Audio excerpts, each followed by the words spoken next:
Olá, meus alunos do primeiro ano do ensino médio. Aqui é a professora Liliane, língua portuguesa.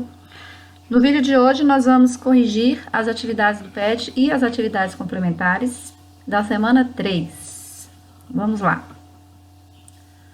A primeira atividade do PET diz o seguinte: depreende-se que a linguagem é vista como meio de interação social entre os indivíduos de uma comunidade. Partindo desse pressuposto, explica a relação entre os interlocutores envolvidos em um diálogo. Bom, partindo desse pressuposto aí, podemos concluir que todas as vezes que nós precisamos interagir com o outro, é necessário estabelecer um processo de comunicação. E para efetivar essa comunicação, é necessário utilizarmos determinados elementos que contribuem para o sucesso desse processo. Esses elementos são chamados de elementos da comunicação. E os interlocutores, que são o emissor e o receptor, participam ativamente nesse contexto. Atividade 2.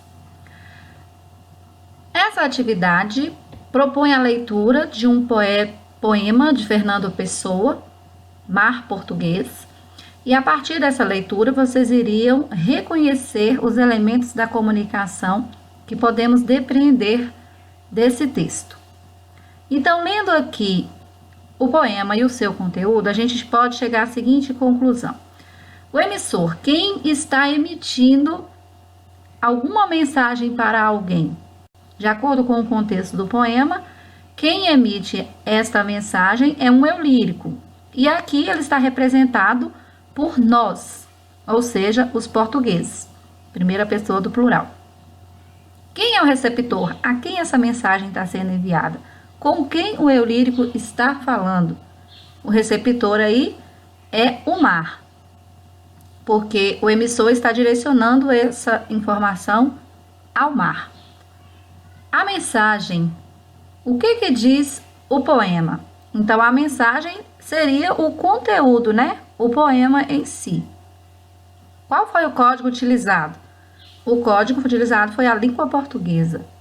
O canal é a linguagem escrita e o contexto, ou seja, em que situação essa mensagem foi transmitida.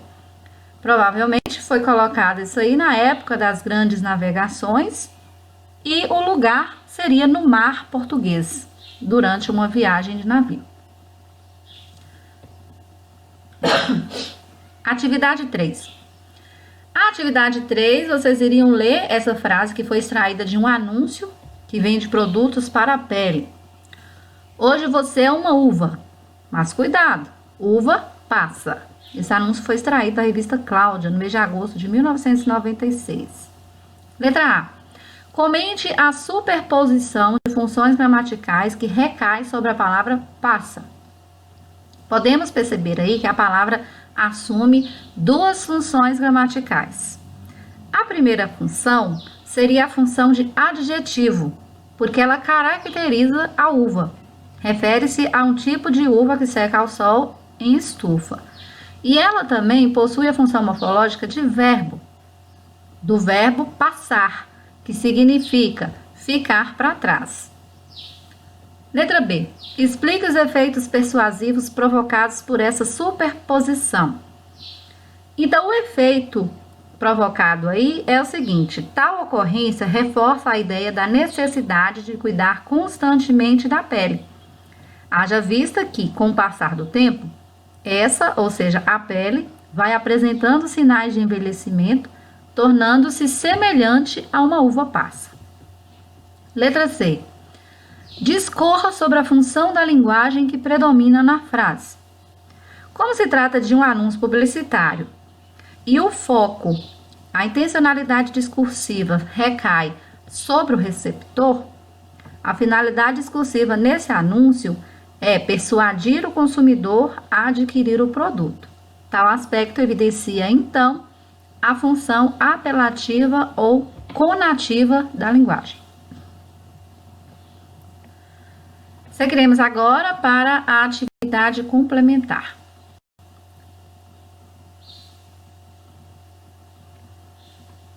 Na atividade complementar, eu propus que vocês pesquisassem alguns trechos de textos que exemplifiquem cada função da linguagem abaixo. Aí a gente iria observar que em um texto a gente pode encontrar mais de uma função da linguagem. Então vocês teriam que ter o cuidado de observar qual é a função que está predominando naquele trecho de texto que vocês escolheriam.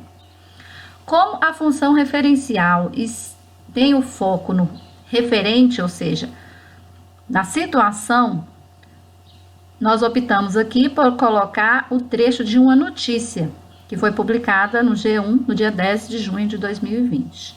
Coronavírus, mesmo com lockdown, Maranhão registra 9 vezes mais casos em maio que em abril. Comparando registros do primeiro ao último dia de cada mês, também é possível identificar que em maio, maranhenses morreram cerca de 3 vezes mais da doença que em abril. Então, o objetivo da notícia é informar. Então, nós temos aí um exemplo de função referencial. Letra B. Função emotiva é aquela que está centrada no eu, né? É aquela que está centrada na primeira pessoa, que é o emissor. Aqui tem um trechinho que revela as sensações, as emoções do emissor. É tão deprimente assistir ao noticiário e acompanhar casos tão tristes diariamente? Nem sei o que dizer. Então, aí é o predomínio da primeira pessoa, portanto, a função é emotiva. A função fática está centrada no canal, no elemento da comunicação, o canal. E a função dela é tentar observar se o canal de comunicação está em evidência. Aqui tem um trechinho de uma conversa telefônica. Consultório do Dr. João, bom dia. Bom dia. Precisava marcar uma consulta para o próximo mês, se possível. O doutor tem vaga apenas para a segunda semana, entre os dias 7 e 11. Qual a sua preferência? Dia 8 está próximo. Letra D. Um exemplo aqui de função conativa é aquela que está centrada no receptor. A intenção é convencer. Vote em mim, você não vai se arrepender. Então, aí a gente observa que alguém está incentivando alguém a praticar alguma ação. É uma atitude de convencimento. Letra E. A função metalinguística está centrada no próprio código. Quando nós temos exemplos de usarmos termos da língua portuguesa para esclarecer sobre a língua portuguesa, aí nós estamos fazendo uso da função metalinguística. Aqui tem o conceito de um termo da língua, que é o termo frase, na qual diz, é um enunciado com ou sem verbo que possui sentido completo. Letra F. A função poética está centrada na mensagem, na sua beleza, no seu sentido conotativo. Aqui tem o trecho de uma música de Caetano Veloso e podemos observar nesse trecho que o autor faz uso de uma linguagem figurada, usa as palavras no seu sentido literário, aquilo que foge do sentido denotativo. Fonte de mel nos olhos de gueixa, kabuki máscara, choque entre o azul e o cacho de acácias. Luz das acácias, você é mãe do sol, a sua coisa é toda tão certa, beleza esperta, você me deixa a rua deserta quando atravessa e não olha para trás. Então, o autor aqui usou uma linguagem bem figurativa para caracterizar uma mulher. Então, aqui nós temos um exemplo de função poética. Bom, meus queridos alunos, nós finalizamos aqui a correção das atividades da semana 3. Espero que tenham ajudado vocês a compreender melhor cada uma dessas atividades. Continuem estudando, fiquem com Deus, um abraço e até a próxima.